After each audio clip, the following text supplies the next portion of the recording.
Continuamos con esta clase 6, parte 3, con respecto a el desarrollo cognitivo en la segunda infancia entre los 3 y los 6 años. Estamos revisando la propuesta de Piaget desde su teoría epistemológico-genética en la etapa preoperacional. La pregunta es, ¿los niños pequeños tienen la teoría de la mente? La teoría de la mente es la conciencia de la amplia variedad de estados mentales como creencias, intenciones, deseos y sueños. Tener la teoría de la mente nos permite entender y predecir la conducta de otros y dar sentido a un mundo social, de tal manera que esta capacidad de poder ponernos desde un punto de vista cognitivo y emocional en la posición de otra persona es clave para el desarrollo de las posteriores habilidades sociales y la adaptación al entorno.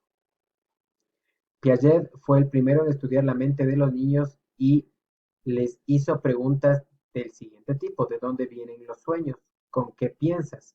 Concluyó que los niños pueden distinguir entre los pensamientos, los sueños y las entidades físicas, es decir, no tienen una teoría de la mente claramente establecida antes de los 4 años de edad. Nuevas investigaciones han determinado que se encuentra ciertos rasgos de la teoría de la mente entre los 2 y 5 años. El conocimiento sobre el pensamiento y los estados mentales. Entre los 3 y los 5 años encontramos que los niños llegan a entender el pensamiento, que el pensamiento se realiza dentro de la mente y pueden ellos identificar progresivamente hasta el final de esta etapa hacia los 6 años, diferenciar entre las cosas imaginativas y las cosas reales. Los niños preescolares piensan a la vez que miran y escuchan, leen y hablan. Los niños de 5 años reconocen emociones y su pensamiento influye en sus sueños. Los niños hablan consigo mismo, a lo que se llamaba el habla privada, y piensan que la actividad mental llega a detenerse en un determinado momento cuando los niños están durmiendo. Estas son características del tipo de pensamiento que se presenta en este estadio. En relación a la cognición social, que se refiere al reconocimiento de las otras personas y reconocimiento de que ellos tienen estados emocionales y mentales diferentes a uno, esto evidenciaría la salida del egocentrismo hacia y la pérdida de la centración como una de las limitaciones de este estadio, que se espera que se alcance alrededor de los 5 o 6 años. A los 3 años se dan cuenta que si alguien obtiene lo que quiere, se pondrá feliz y si no, se sentirá triste. Varias investigaciones han determinado que los niños en este rango de edad comienzan a evidenciar eh, consuelo hacia las personas que se han lastimado, y lo cual estaría evidenciando los primeros rasgos de la teoría de la mente y de la empatía o teoría de la mente emocional. Esto lo veremos con más detalle eh, en el ámbito del desarrollo social. Hacia los 4 años entienden que las personas tienen diferentes creencias del mundo sobre un mismo acontecimiento. En este sentido, en relación a la evolución de las creencias falsas y engaños, encontramos que algunas representaciones mentales de la realidad pueden ser erróneas, es decir, que los niños en una etapa muy temprana pueden no diferenciar entre la realidad y la fantasía, la imaginación o las creencias. Hacia los 13 meses pueden demostrar cierta comprensión de los procesos mentales. Hacia los 3 años el niño puede reconocer creencias falsas, perdón, no puede reconocer creencias falsas por causa de su egocentrismo. Hacia los 4 años pueden resolver algunas tareas de falsa creencia, y hacia los 6 años los niños deberían estar en condiciones de percatarse de que dos personas que viven la misma situación pueden interpretarla y entenderla de una manera diferente.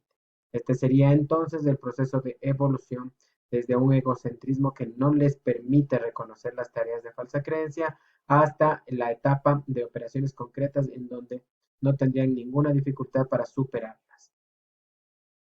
Es así que la diferencia o distinción entre la apariencia y la realidad es compleja a lo largo de esta etapa, pero en cada año se va evidenciando su evolución. Ambas exigen que el niño se refiera al mismo tiempo de dos representaciones mentales contrarias, y en esto radica su dificultad, sobre todo para los menores de 3 años.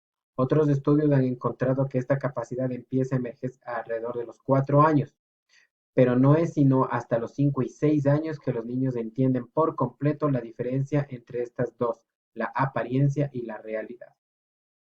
En relación a la fantasía y la realidad, que es diferente, tendríamos que recalcar que el tema de la apariencia hace relación a lo que el niño está pudiendo observar a través de sus sentidos y que tiene que ver en una relación de la percepción, mientras que la fantasía radica en aspectos puramente imaginativos. Entre los 18 meses y los 3 años, los niños aprenden a distinguir entre sucesos imaginarios y reales. Esto es interesante ya que vemos que la diferenciación entre la apariencia y la realidad es más tardía, pero la diferenciación entre la fantasía y la realidad se produce en una etapa más temprana.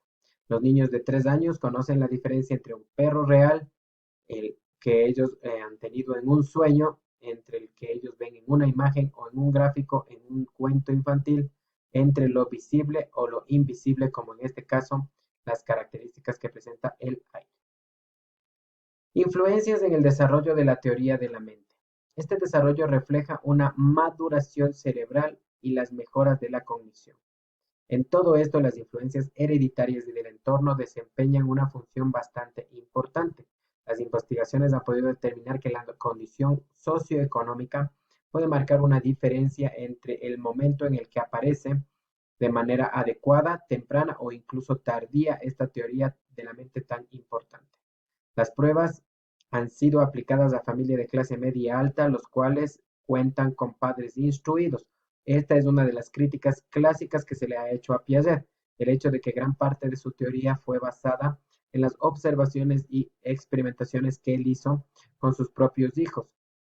Siendo él de una clase acomodada en un país bastante desarrollado, se cuestionaba la capacidad de poder universalizar o generalizar sus resultados. De ahí que se han puesto a prueba tanto las tareas de falsa creencia como las de conservación en distintos contextos, encontrando resultados relativamente cercanos a los que Piaget encontró, pero con las diferencias en este caso desde el punto de vista económico, así como las habilidades cognitivas y niveles de preparación de los padres. Una teoría de la mente incompleta o inadecuada puede ser una señal de daño cognitivo y de retraso en el desarrollo, en este caso intelectual. Les resulta difícil entender las cosas desde una perspectiva distinta a la propia. Esta sería, de hecho, una característica de las personas faltas de empatía, lo cual les hace tener dificultades en relaciones sociales, lo que podría ser un rasgo inicial de algún tipo de trastorno más complejo de la personalidad. Es con esto entonces que concluimos este video con respecto a la clase 6, parte 3, en relación al desarrollo cognitivo en la segunda infancia. Muchas gracias.